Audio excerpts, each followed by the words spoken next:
Good evening, everybody. It's Tuesday, December 16th, 2025 for our regular meeting of the Whately Planning Board. So I'm officially calling the meeting to order at 5:34 PM. All right. We've just briefly introduced Caroline Gurick, our new Community Development Administrator. I had a chat with her a little earlier today. This is her first full day. She'll be in the office on Tuesdays and Thursdays. She's excited to, do all. Do they change the scope of the project so it's not a full-time position? Was it out? I believe it is, we may, and I'm not sure of all the details, because she's still in school. Yeah. So there may have been some negotiations around like some reduced hours. Sure. Versus a full 40 hours. But I can't say, I may be wrong about that. Okay. Very good. So our first order of business is approval of minutes of our October 28th meeting. They were all circulated. Gwen, and I assume you're muted now, Gwen.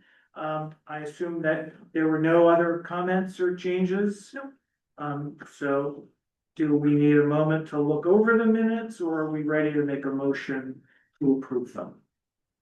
I make a motion to approve the minutes from our meeting in October, right? Yeah, October 28th. Have- All right, Laura has made the motion, Mike has seconded the motion.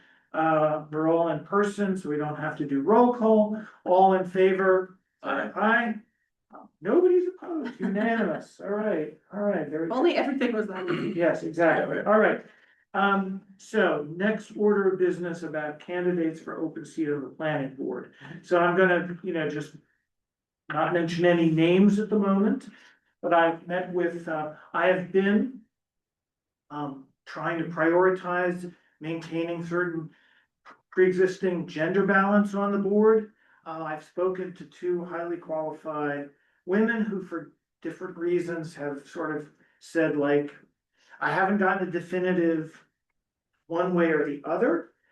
So I'm gonna still reach out to them, though I suspect that neither of them will say yes at this time. I have some other leads. There is a well-qualified male candidate who actually lives too far from I do, who seemed, there was a question, this reveals a certain amount of personal information, but anyway, he's currently serving on the Board of Assessors. We had to check with the State Ethics Board to just confirm that there are no conflicts of interest. Pete has been, just raised that question, Yeah. and so I learned how to submit a request to the State Ethics Board. It is super easy. There's an online form. Somebody called me back within a few hours, and I had an answer like the next day. Like, I spoke to a lawyer, and he was. You spoke to an actual person, I that's. spoke to a human being Yeah. who was knowledgeable and informative and funny, and it was great. What did he say? He said, no problem, Nice. no problem. So I don't wanna drag, the four of us can continue to do business. I don't want this to drag on very long, so I feel like we can fill the spot and skew the board 5-1 male. So you just might have to be. Oh, well, that's fine. But I'm not quite gonna, just give me a little bit of time to just pursue another couple of Sure. leads before we make a final decision. So we'll, What's Whately to Alex? Yes, somebody who's on the fire department with Alex, my husband thought might be interested, and then I was like, what about his wife? Is she interested? yeah, But, I might see them on, is the Santa Parade Saturday? Yeah. If I see that guy, I'll mention it to him. yeah, that sounds good.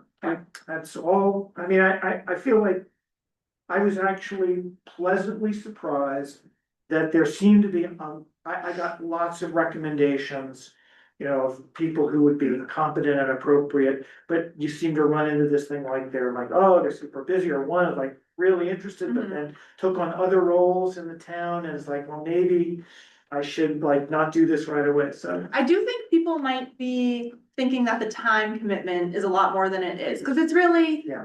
Like, you know, a couple meetings don't happen monthly, right? So it's like 10 meetings a year. Right. It's like 20 hours of your time plus maybe an additional hour here and there outside of the meetings. It's I've not, been really trying to be, candid and honest, like, Yeah. it's not like you just show up for the meeting, but Right. it's not it's not another full-time job. Right. Still, but I'm definitely learning the benefits, like, people do like to be asked, like, go up to them and like, I've heard of you, would you be interested? They like to be pitched.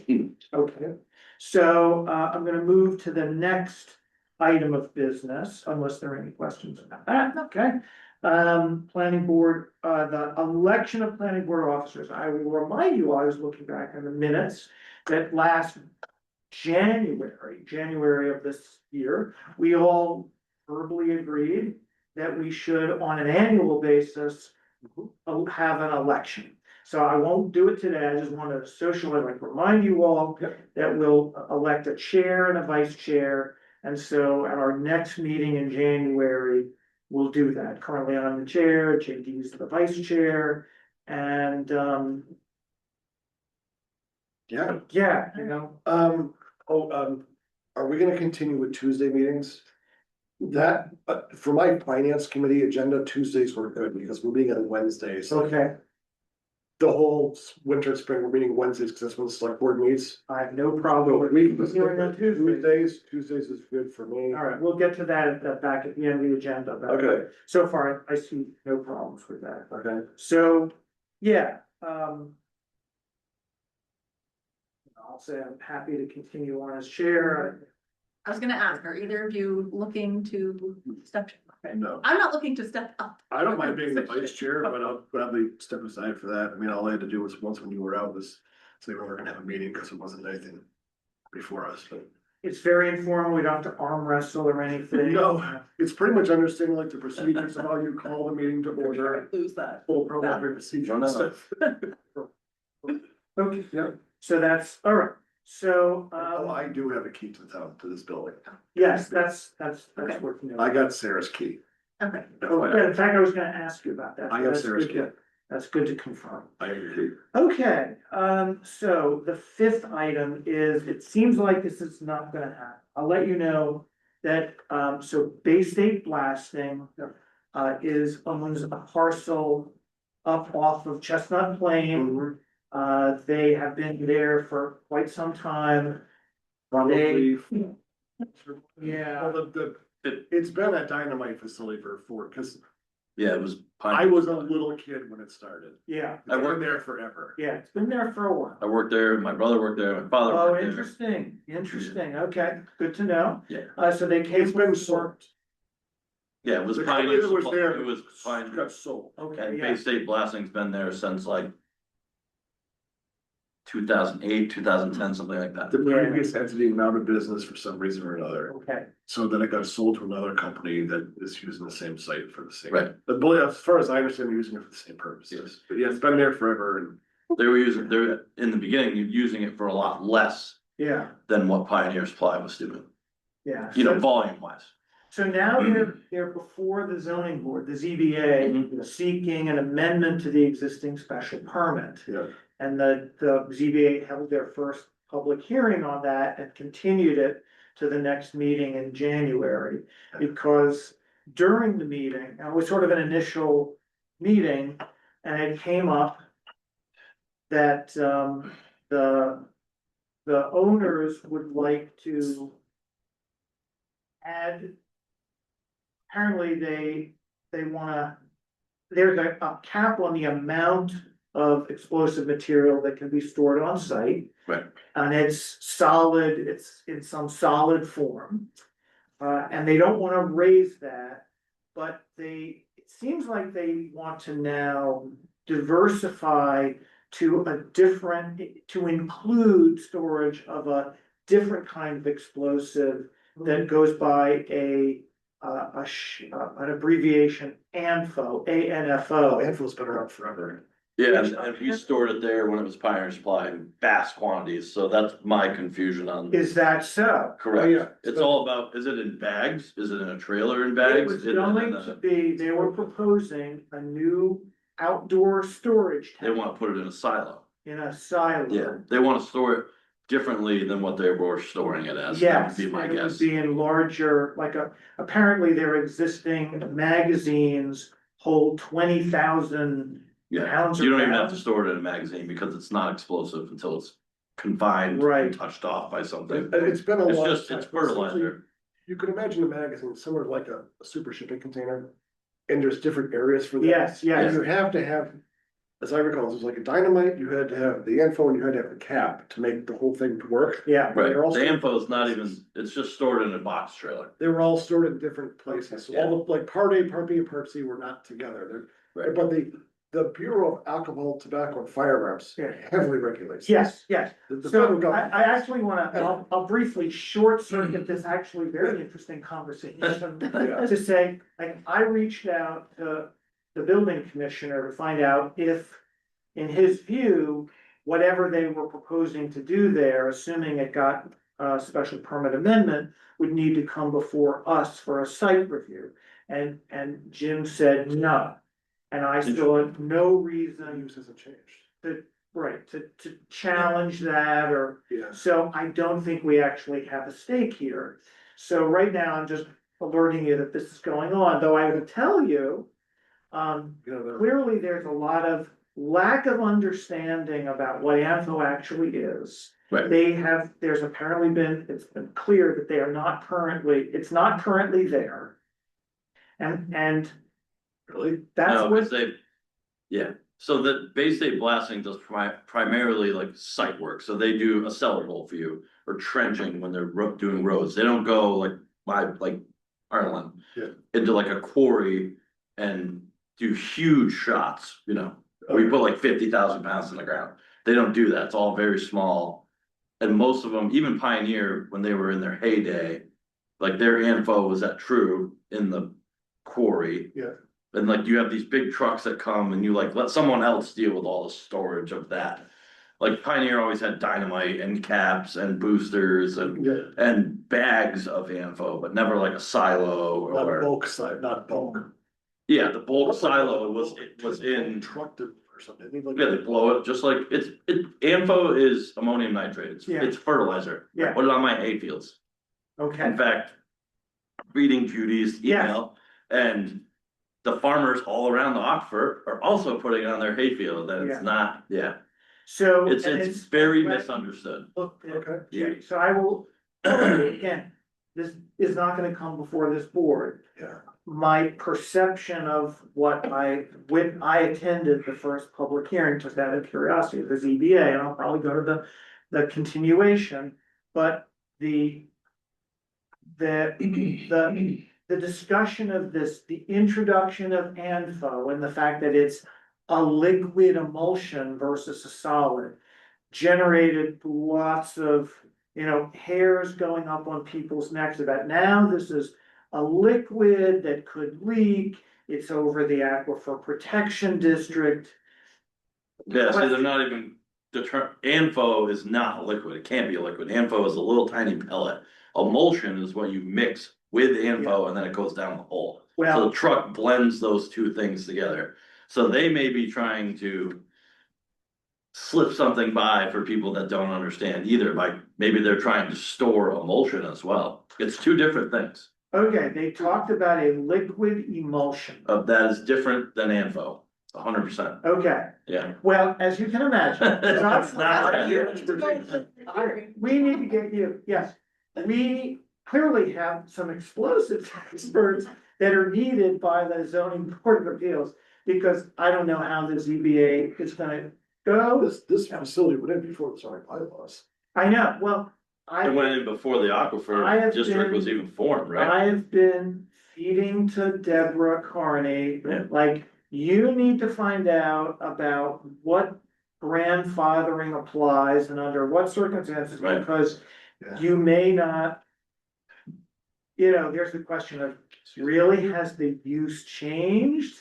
And what rules apply, and I don't know the answer to I that. would say one other thing is like, to my knowledge, there's never been an incident there in 40 years.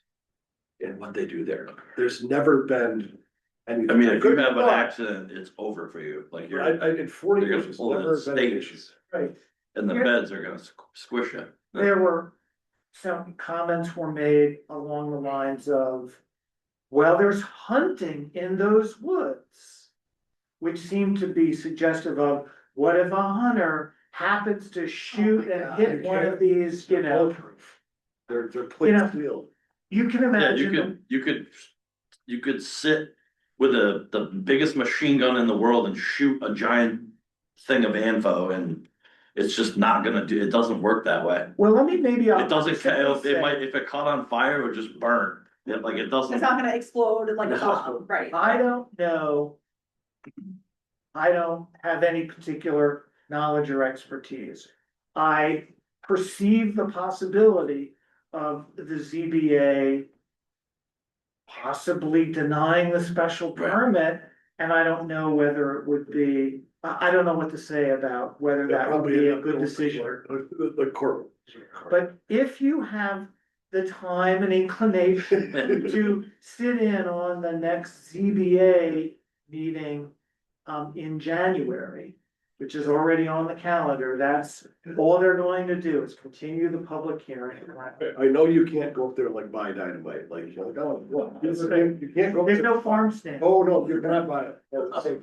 you know, It's heavily or, regulated. Post 9/11, you know, I mean, it totally different ballgame. also could be helpful, quite frankly, if you have particular relevant knowledge, Yeah. to just email Deborah and just say that, because she might talk to you, you know, offline at a time of your and her convenience. And Mike, I mean, you could be a potential expert.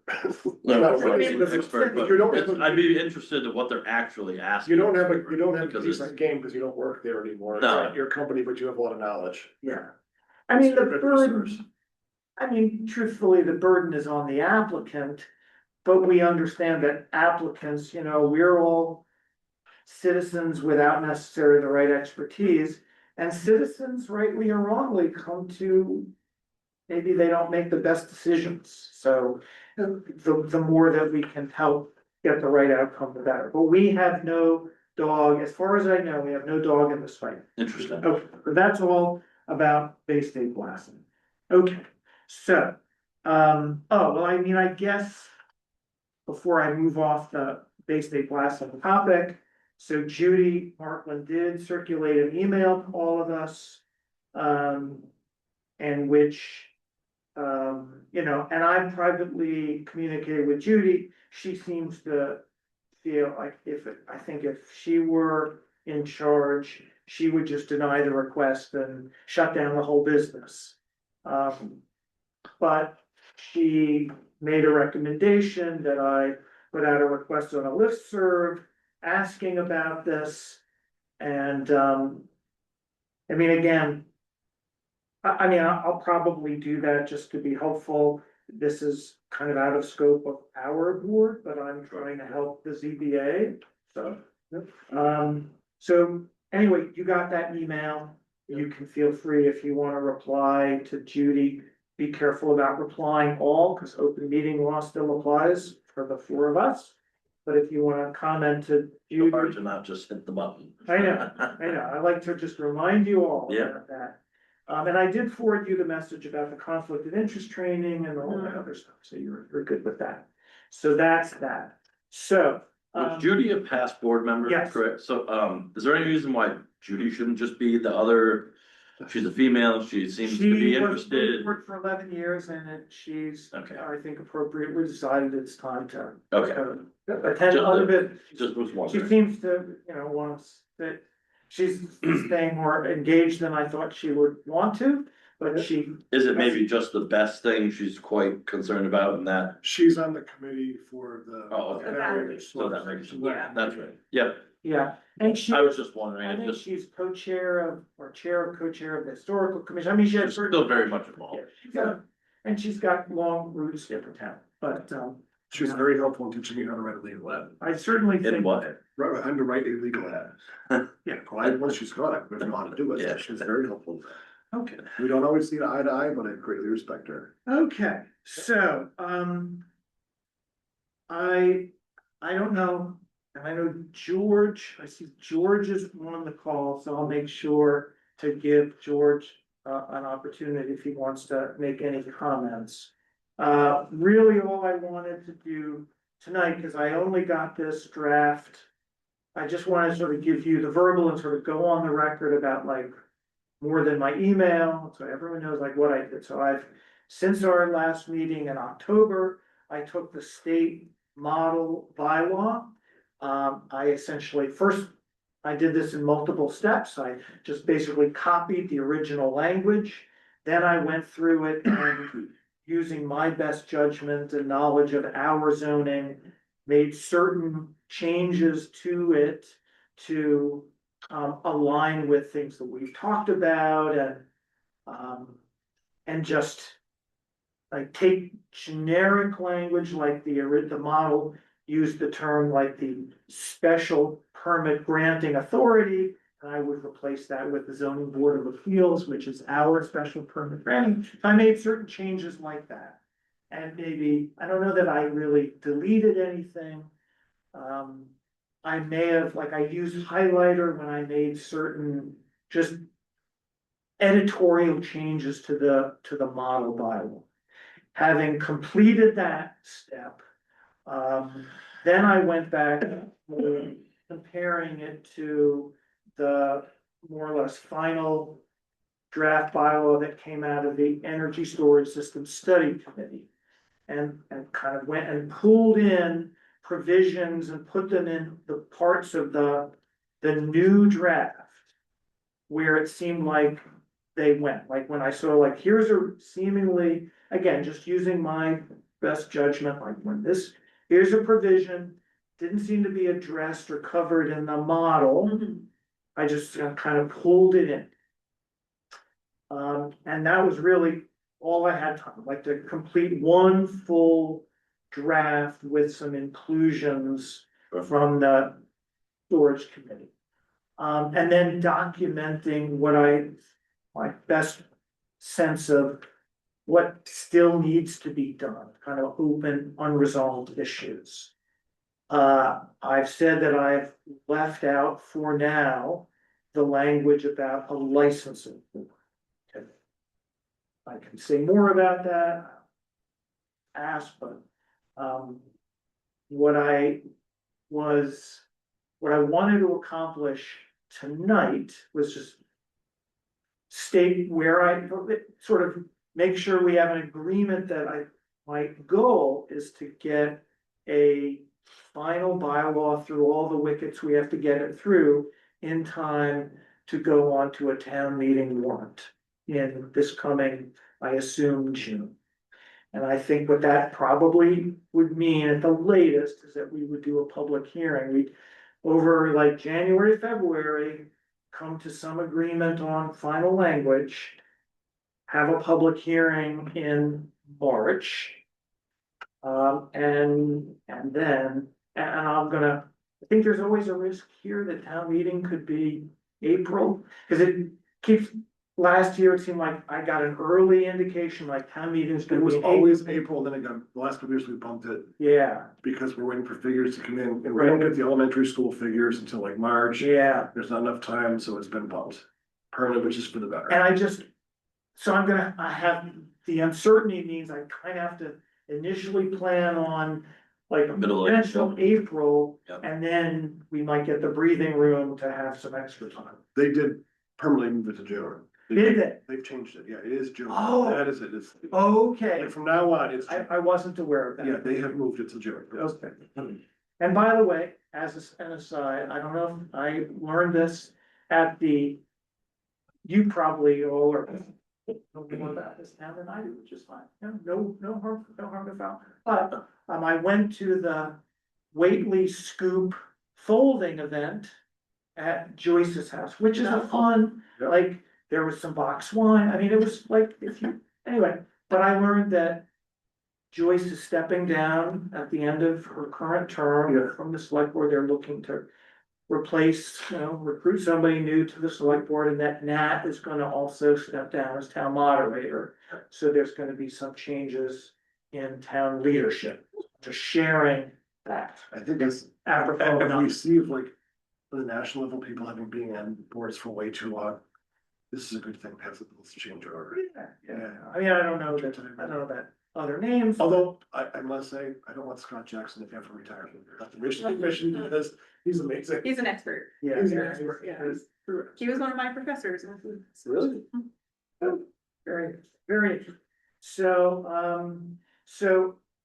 then just, because again, now Judy sent this message related to the best bylaw, and I think what I wanted to happen with, among all of us, over the next month to our next meeting is that you have a chance to now go through the draft. I'm gonna continue to work and refine it and try to get it into a form where I think, it's good enough. I keep telling myself, the perfect is the enemy of the good enough. I wanna get something that I think covers what needs to get covered and has minimal chance of getting rejected by the Attorney General's office. Right.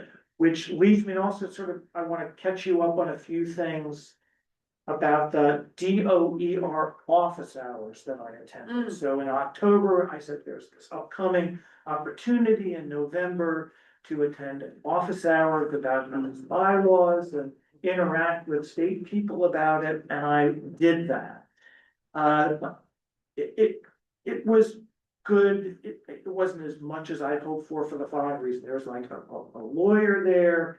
Apparently, as is typical these days in governments, this kind of work is largely outsourced to technical experts, and there's like one company that is involved in doing the work related to solar electric generation, and a different company dealing with battery storage. The people dealing with solar were at the office hours, the battery storage people were not, the particular one that I attended. And solar people, like, they did their best to answer my questions, but basically I wanted to know things like, if we, to what extent, if we adopt the model bylaw, does this mean that the Attorney General will approve it? And they said they're actively meeting with the Attorney General's office to make sure that, yes, indeed, that if you basically follow the model, that will be deemed compliant. But they also said that you don't have to, ultimately, the Attorney General is going to be reviewing these sorts of bylaws and making judgments about compliance with, constitutionality. There will always be deference given to towns with the proviso that you might do something, put something in your bylaw that, as far as the state can tell, seems okay, isn't an unreasonable burden on applicants. But the state will not say that you couldn't be challenged in court. Right. So a knowledgeable applicant could say, wow, that's clearly unreasonable, and we're gonna take you to court over this, and then the town would have to either defend or just say, okay. Try to settle somehow out of. Right. Yeah. And of course, we as a planning board don't count up for unnecessary lawsuits. So they also didn't say that if you already have a battery storage bylaw, that state law will invalidate yours. But they did say it'll be kind of like what happened with accessory dwelling units. That if your local bylaws are inconsistent with the new state regulations, then a developer can simply follow state regulations and ignore. The state regulation supersedes whatever town. Exactly, Yeah. and that doesn't involve lawsuits or anything like that, but that could lead a town to not have the best outcome for the town. And I've said, hopefully, maybe in 2026, we'll deal with our revise our bylaws with respect to accessory dwelling units. Right now, ours are inconsistent with state law. I asked about the exclusion of battery storage beyond a certain size within the Aquifer Protection District. Would that be considered an unreasonable restriction? And they said, well, it depends. course, they were very careful to say, we can't give you legal guidance. Right. That's what your town council is for. So they said, but like. What I heard was like, if you have vast amounts of your town in an aquifer protection district and you're effectively excluding. Vast amounts of your town, then that might be considered. But I said, well, I showed them the map, it's like our aquifer protection district, it's not that big, and.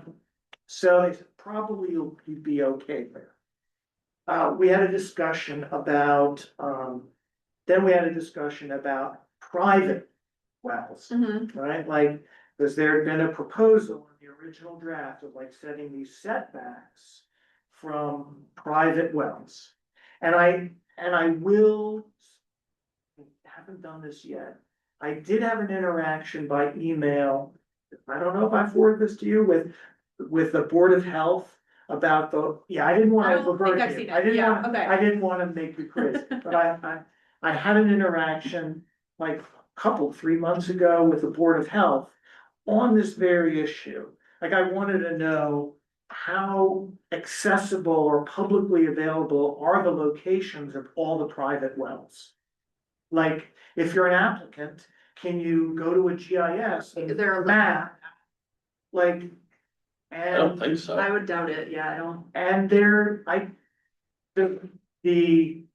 got a copy of Whately's water regulations, which has been very useful, like, they have setbacks, like, they wanna make sure. Private wells are not too close to septic systems and Right. other sources of contamination, and so I've been looking those over. To sort of form an opinion based on existing regulation, but in the office hours. They asked these kinds of questions, I said, well, that could be an issue, like if you're putting an unreasonable burden on applicants. To have to get access to information that's not easily accessible, is costly to Mhm. obtain, is kind of a deterrent. Then that's the kind of thing that could at least invalidate that provision. I've separately asked Pete this question about this notion of severability, if you sort of under like. And I'd like to get state guidance or town council guidance, like, if we were to pass a bylaw. Then it was basically fine, but had certain provisions that were unreasonable, like Mhm. a big setback from private wells. Would the state respond by just rejecting the whole thing? Or might they just sort of do like a line item Right. veto, like, this is okay, but not that? And, just to go backwards, because it is relevant to this, so we haven't had a meeting, special town meeting. Correct. So a Our special last town meeting was meeting- October The 28th. special town meeting had passed our aquifer protection best, and Brad made the amendment to 250 instead of 300. Right. Has the town clerk certified and submitted that to the attorney general, and we got any feedback from them? Well, we would get feedback for 90 days, They have up to 90 days. then up to 90 days. They do- And what I have done as of. We got all the documentation to our town clerk this past Friday. So For it the Form 7, she needs to submit to so the you guys attorney haven't general. submitted it to the attorney general. He may not, or may have not submitted it to the attorney general. Remember when I got my zoning change on Egypt Road? Like, 90 days from the meeting, no, it was like 120 days from the meeting, because there's a period that goes by after a special town meeting, or any town meeting, there's processes and all that Right. stuff, so. Yeah. So we have no feedback from the state. We have We've no already feedback. submitted. Cause if we had some feedback from that might guide us Sure, here. and that might not arrive until around the time we might be doing a Yeah, public February, hearing on this. Later. Right, but so these are some of the issues I'm trying to worry about, like, cause what I don't want to, if there's a risk that the attorney general would just strike down the whole thing. Yeah. Versus just a bad provision, Right. like, then I wanna be very cautious about what we put. Cause I just don't want all this work to go to waste. Mhm. So. But so the main piece of feedback was like the issue of, like, the aquifer protection district exclusion seemed like it would be okay. It was more questionable Right. about a general Private wells. provision away from private wells unless it we could basically demonstrate that it was not burdensome on applicants. I wonder if it would be, maybe a way to solve that problem could be like, if we just take into account whatever the property line setback is, make it 100 feet or whatever, is that enough to Yes. make somebody's well, like, to really reduce the risk of well contamination? Cause that is an easy way to maybe to solve the problem. Well, brilliant minds think alike, Laura. course. I will draw your attention to, there's a note that I Okay. stuck in the document where there are in Whately's well regulations, there's a section about setbacks. Mhm. And I've included all of that, because there are setbacks in our regs from septic systems, property lines, Right. and other things. And those are fairly low, like 50 feet from property lines, and I think with maybe even only 50 feet from septic systems. I may not be remembering, but it's in a note. Yeah, But I was thinking the same idea, that if a private well needs to be set back at least 50 feet from a septic tank, and also 50 feet from our property Mhm. line, you know, we might just be able to solve the right. protection of private wells. I just have a quick question, Mike, do you have to feed, your cattle, potable water? No. But the well that we did for the building. It's a long story, but they have potable water. They have potable water, but there's no requirement, cause there's agricultural wells that not. A potable well is fit for human consumption. Right. Yeah. So, but there's agricultural wells in town, they're just for. If someone's gonna drill you a well. They're gonna get it tested. Yeah, Does that make sense? Okay, If you're putting in like something yourself, then no, animals don't. But like Henshaw is gonna drill a well, they just go through the motions. but if you, cows in East Whately, you wanna put a well point in to feed your cows. Yeah, you can just, You don't have, that well and water's not be potable, dude, if no, you're cows selling can that, drink water that beavers are in without. They don't get Giardia and they anything like don't, that. okay, right? that's what I was getting at. No, Okay, there's no requirement that the water's potable to Nope. feed livestock. Okay. And No, because I mean, think about all the people who, that you get a pond on your property that's stagnant water. and all the animals that lived before we were here, Right, Okay. somehow they made it. I'm well, just especially asking in other about- parts of the. Well, like, I have a well at my house, my irrigation system. yeah, and I know a lot of people in my development have Mhm. wells just for irrigation that are neighbors. not considered potable. But maybe what we Yeah. need to do then is talk about a potable water Yeah. well for private usage or something. I believe like the that. Whately drinking water regs only apply to wells The drinking for water. drinking Yes, that water. makes sense. I don't know, I'm not sure whether you can just drill a well deliberately saying it's not gonna be for potable, for drinking water, but I'm not sure. Yeah, I mean, I think if you're doing it yourself, you can probably. You just do can't whatever drink you it. want. Well, yeah, right. Or then if you drink it and you die, then But it's you on can, you. but you can drill a well to feed a pivot to, for irrigating a field. So I would think. Anyway, I don't wanna go on too much about this, right? So that's, I think, where we are. Judy brought up this point about, and I still. There's a valid point in her message that whatever, we wanna make sure that our bylaw does not place, inappropriate or infeasible expectations on our shared building inspector. Yes. All right. She may have, okay, I just sent this around a few days ago, it's easy to skim it, but I believe I attempted to have a provision in the draft Yeah. that would say that the planning board and or the zoning board can hire experts to support site plan reviews and or special permit evaluations, that there is no need for the building inspector to have any specialized expertise. Let me just remind you of a construct that, Yeah.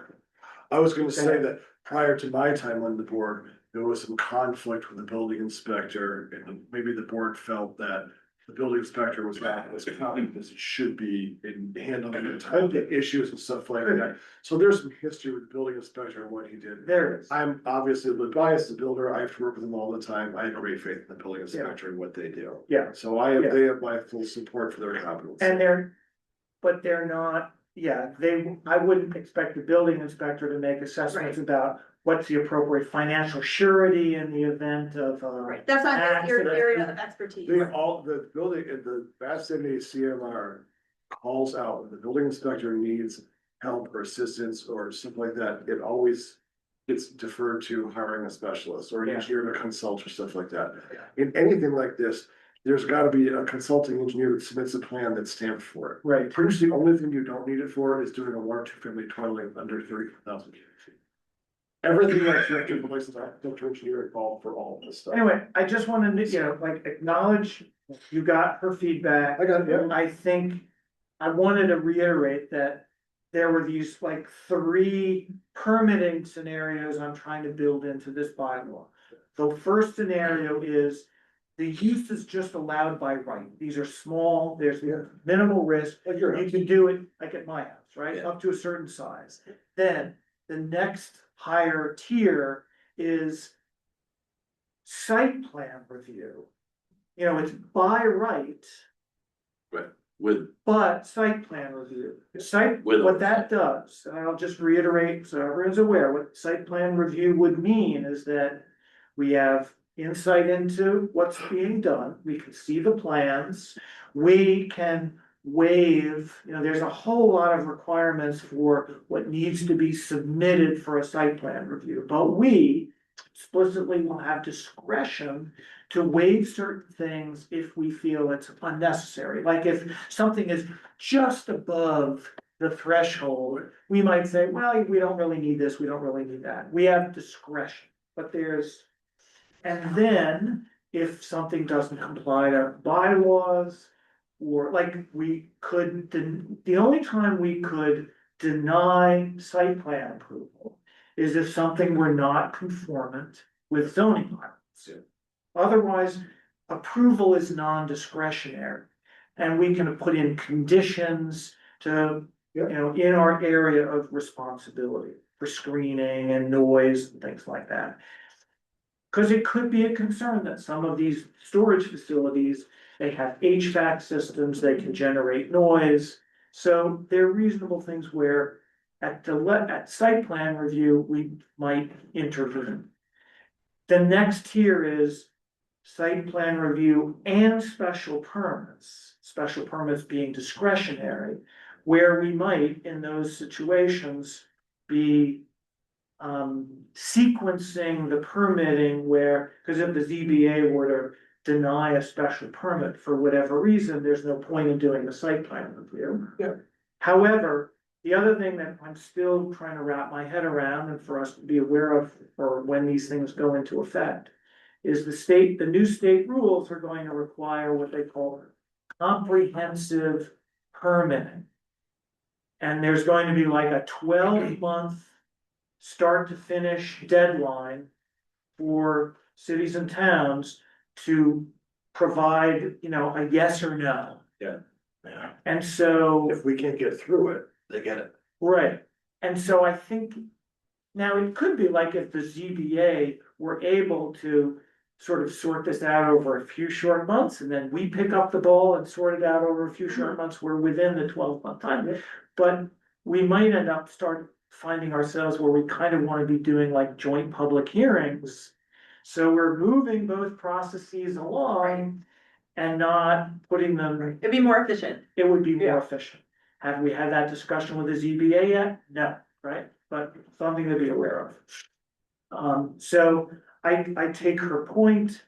I think it's already addressed in the draft that we're not expecting that things like surety would be decided by, I think, by us. And again, these are things I have to clarify, but I wanted to make this clear that whenever something is not by right, there will always be site plan. It will be site plan review and no special permit, or it'll be site plan review and special permit.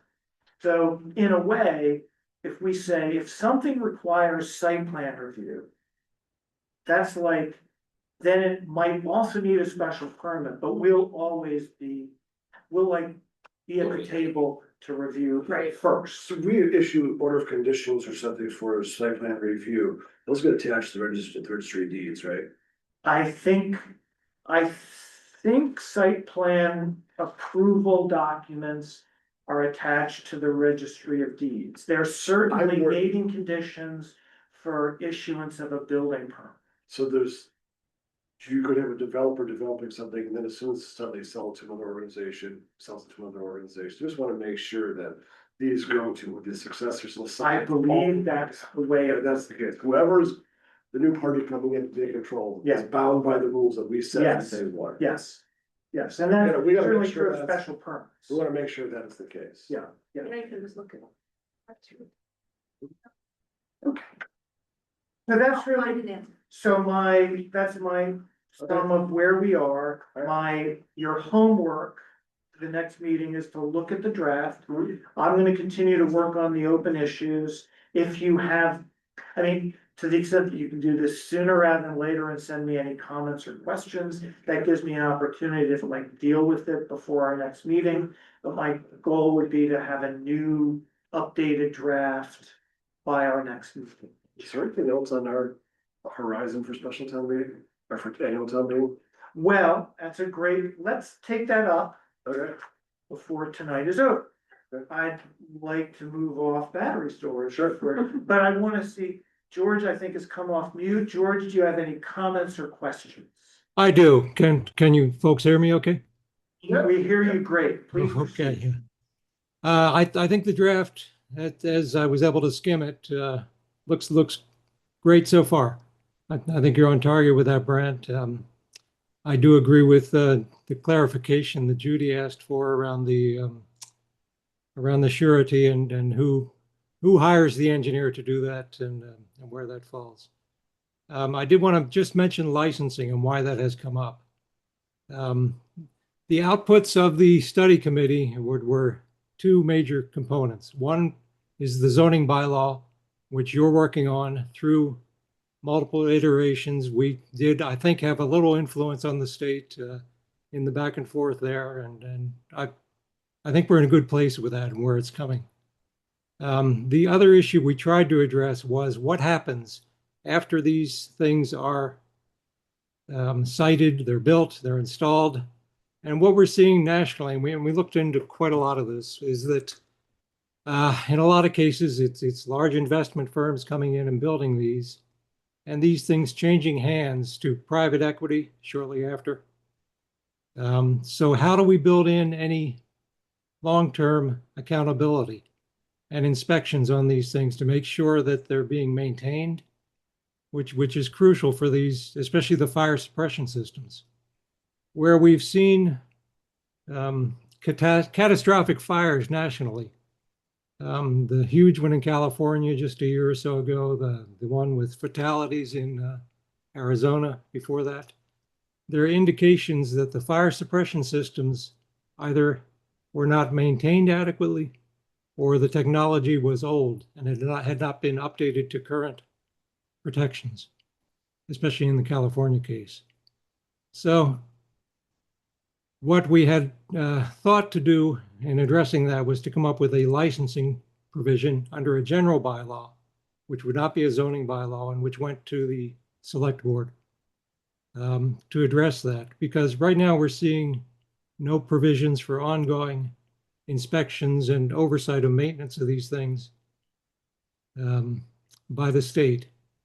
So something like Bay State blasting, we can rest assured there that we have the state fire marshal coming in there to do regular inspections. ATF makes regular inspections. And then there are kind of authorizing agencies there who can help assure us as a town that we're protected in those situations. And then we can have confidence in that. So, the question is to have in your minds looking forward, how do we maintain protection for the town after these have been permitted and built and change hands 2 or 3 or 4 times over the expected, 20, 25-year potential lifetime of these. So that's all I wanted to add to kind of keep that in mind and see how that can tie into this zoning bylaw. Very good. Thank you, George. So noted. And, again, I'll remind everyone that a draft of that general bylaw for a Whately licensing board did go to the select board. They haven't, I gather they were positive towards it. It hasn't, and it hasn't really been voted on because we haven't done our part that makes it necessary. I'll be candid that I have my own, objections and reservations to that. And I want to follow up with town council to make sure that this is not another one of those things where, the argument is that, there's a clear argument in favor of it, like this ongoing inspection thing. The potential pushback is that it creates this deterrent risk for an applicant, meaning that if there could be sort of a relatively arbitrary termination or shutdown of their project by a citizen licensing, but I like sort of playing devil's advocate here, right? So I want to just investigate that. What I see is it's easy to put in a line in the bylaw that says, you also need a license from the Whately licensing. And then have the town pass their general bylaw. Both have to pass, that sort of thing. And I might be okay with that and not sweat it too much if I could feel confident. If town council said this would be okay, I've not asked. Town council reviewed a draft of the ES3C and didn't raise any flags, but wasn't specifically asked about the pros and cons about that. And if my concerns are assuaged by town council, I might be fine with just putting that in there. Like I said, my number one is like, under no circumstance do I want all this work to go to waste. So if it could be, if I knew that things that the AGO, the Attorney General objected to could just be struck out and retain the rest of everything, I could be good with putting in a few nice to haves. Right. Or and I don't want to say like, I don't necessarily mean it's a nice to have. I think there's a logical argument for a licensing board. But certain things aren't hills we're gonna die on with this, right? Correct, Yeah. correct, and I've not seen any other, the model doesn't make any provisions for this, I've not seen any other bylaws that do these kinds of things. Again, not to say that we are not like leading the way, like we're innovative and we've got a brilliant idea, but it may also be possible, another question is, when special permits are given or site plan reviews are completed, could there just be boilerplate conditions that allow us to conduct annual inspections with a, with an expert, paid for by the applicant? That was the other issue. Right. That now you start to impose these open-ended costs on, like, every year, we're gonna do an inspection. Like, when these inspections, the ATF does an inspection of Bay State blasting, I guess they have to pay for it, right? It's No, not done- ATF's paid for by us, all of us sitting here. Okay, but it's not like Bay State blasting has to pay a fee. No, that not unless they can't find plan something, for. they can get fined, They can get. which usually they're gonna find They're something. probably open to inspection. Yeah. Cause every piece has a barcode and number and the tracking of where it went, Yeah, who's handled it, where it's being stored at night, like.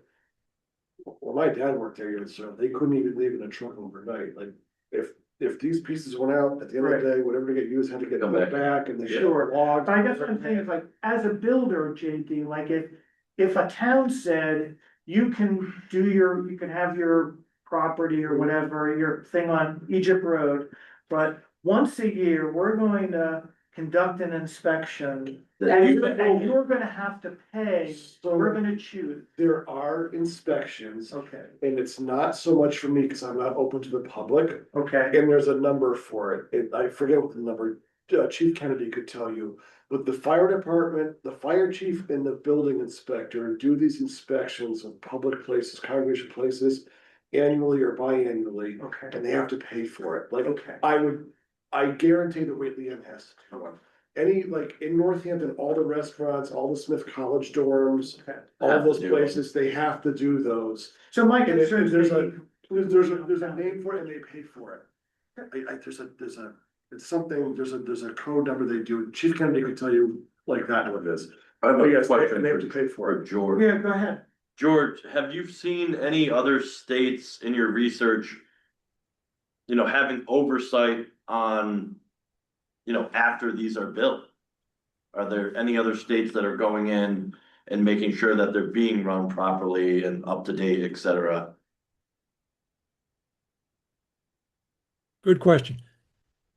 I know that Arizona in particular, after the fatalities there were several fire captains and a lieutenant, I think, killed and some others severely burned. That the state did institute more oversight. And this may be a question, Brad, for DOER in your conversations. Is there Right. any discussion at the state level of regular inspections by either DOER or the state fire marshal Yeah, that are Yeah. required for these facilities? I haven't seen anything about that, and that my concern is. I would just say my concern is.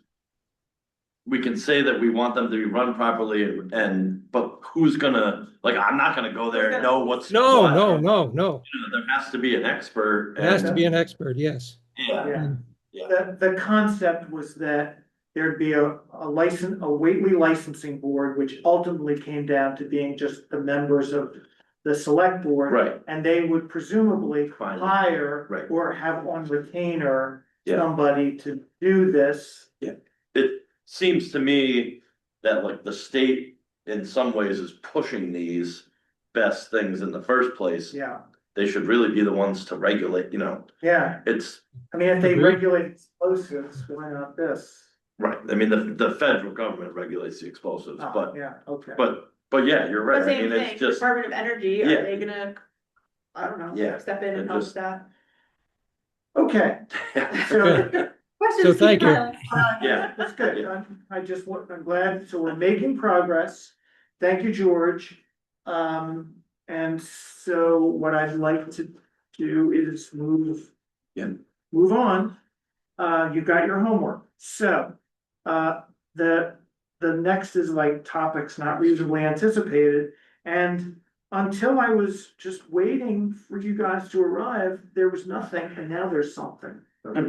So, so I'm gonna just basically read an email that arrived minutes before our meeting tonight. It's a 110 inspection, A 110. a 110. Okay. Yeah, I mean, mostly my concern back to that thing was just like open-ended inspections with unknown costs. Like if I'm a business and I don't know how much I might have to pay. Right, You know, and I don't have any say in who's gonna do it and their expertise, I don't know. Here's what they say, the Massachusetts State Building Code 780 CMR, which is our building code, chapter 1, section 110, requires that certain commercial use buildings or spaces be periodically inspected and certified by the local building official. These inspections are required intervals from such as to table, and they do it with the building inspector and the zoning enforcement officer. Okay, The building inspector and the zoning, if they're different, and the fire chief, okay, they're 110 inspections. but I was only focusing on the fee part, like, Yeah, and there's a when- fee for it. when- Yeah. but if it's like a standard posted fee, It is. that's kind of like It could be a the reasonable business. But the expense. comprehensiveness of Yeah. it, like the fee to inspect the Whately will be far different than inspecting Yeah, a tower at UMass Amherst. yeah, Right. yeah, I don't know, anyway, it still just bears a little looking into. All right, so here's the email I got, and I initially freaked, and then when I reread it, I think, okay, that's not so bad. So, good afternoon. My name, and I'll circulate this to all of you, I'll do a dramatic reading here for the meeting. So Gwen, you don't have to like copy this down. Now my name is Michael Keelty. I'm a civil engineer with the Dennis Group. We are in the process of preparing a definitive change for the construction of a building expansion for Chang Farms located at 301 River Road, Whately. I understand that the town of Whately has a pre-submission review process where we can send in our preliminary site plan and other related preliminary plans for the project, such as grading, utility, etc., and obtain feedback from the town of Whately that we can use during our detailed design phase of the project to avoid potential delays with our definitive plan submission. Would it be possible for our team to have an in-person meeting with someone from the planning board or the town engineer, to present our preliminary site plan and discuss potential permitting obstacles and the permitting process so we can obtain a better understanding of it and what we will need from our team? It would most likely be myself attending and a couple of architects. We're currently planning to submit our definitive plan sometime in February 2026. And we'd love to obtain feedback and discuss the process and our ideas in person. We were able to meet in person with Jim Hawkins, the project manager, blah, blah, blah, talking through it with him. So he is aware of the project as well. And I initially freaked because I saw words like preliminary review and definitive plan, which I associate with subdivisions. This does not seem to be a subdivision. It just seems like building expansion that could be just a normal site plan review. So I want to clarify that, because if I have no experience doing the planning board work on subdivision work, so I'm hoping that's not it. And if it's just a site review, then, so I'm gonna give you a heads up that I'll talk to him. Obviously, none of us can have an in-person meeting on these sort of things. So they've come to our next, I would invite them to come to our next meeting, which would normally be at the end of January, which we'll talk about in just a moment. Unless for some reason they're like, oh my God, we need to do this much sooner. But if they just want a preliminary meeting and then we potentially have another discussion in February and a site review in March, this could all be fun. I don't suppose any of you have heard anything through your little grapevines about any of this? Okay, because at one point I heard that, Anything from ag? I didn't go to the last meeting, but Is all of their land and protected? That's what I was just looking up. It's 301 River Road was yeah, the address. 301 River Road. Well, that's silly, because it doesn't come up on Mass Mapper. But I don't. even know if that it's it an is APR, you can still build on it. You just have to ask. Yeah, but they're gonna have stricter regulations about what, like, they couldn't do a They can build, subdivision, but they no, can just. no, yeah, they can build another. Yeah, building yeah, for the a farm. new, right. I'm assuming that that's what this is. Yeah, and I'm guessing they're expanding it's kind of a factory building or some packaging do they plant or grow? whatever you wanna call It's it. trying to grow. Like, I don't know.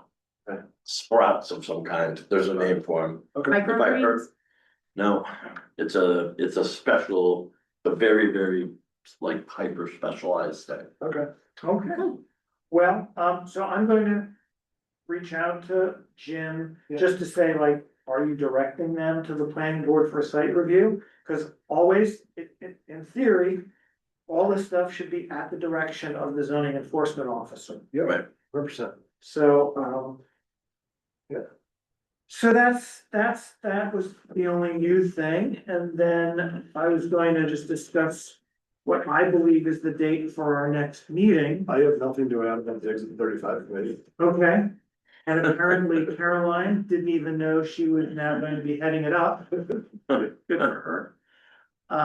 So on the calendar, are regularly scheduled, I see no reason to have an early meeting in January. I think, Oh, I wanted to just bring up, and I should probably, I don't know if that should be part of this, but you've got to come before the finance committee for our budget for the coming year and setting our budget. Is there Yeah. anything, do you have any comments on that for them here? Cause I'm on the finance committee. So. yeah, I mean, I've attended those meetings. Yeah, that you have. If you, I could just tell you and you could. No, I'm like, just let them know what you're presenting, what the budget is, what we are. Yeah, I've submitted my, to my fellow board members, yes. Enlighten us. And that's another, thank you, so I made sure, I worked with Gwen to make sure we've planned for her support. Yeah. Cause there are basically two buckets, Yep. which is support from our land use assistant. And then general expenses where I make sure we've got money to pay for ads in the Greenfield Recorder. If we're doing bylaw amendments, as we will likely do at least like. And we were good this year where we just used one meeting, we didn't have to do multiple public hearings. And if we're effective and efficient that way, and we can get whatever we're gonna do for 2026 done in one public hearing, we don't. So I got money set aside for Greenfield Recorder, which is unavoidable, by the way, it's like, as long as state law says I public hearings have to be advertised. heard there might be a little movement on that, then go it right. Still hasn't happened, but for the moment, I planned for that, and there is a little budget for training. So again, remind you that I really do encourage, I just got a training, I went to a training webinar, it's after working hours. I went on I learned about the 40B, because I'm also on the housing committee, but it would be helpful if more than one of us had some training in things like, there's an upcoming workshop on drafting zoning amendments. It's scheduled for Wednesday, January 14th at 5:30 PM. Call us next day, that's. Yeah, no, that would be great. I will do that. And then periodically going off the Zoom. Yes. Lucky you. been muted. I've had two of those. We've got budget, it's $35 to register, you can't get reimbursed until after the webinar. You don't really have to prove that you were there, just say you were, and then they pay you a check. So you put out your own money, $35. So it would be great, the more of us know how to 100%. draft zoning amendments, like I would think the vice chair at least should know about My drafting New Year's zoning. resolution is to try to get more Right. done. There's Try it. another one Try it. coming up on January 15th Go over that. about introduction to the subdivision control law in A&R.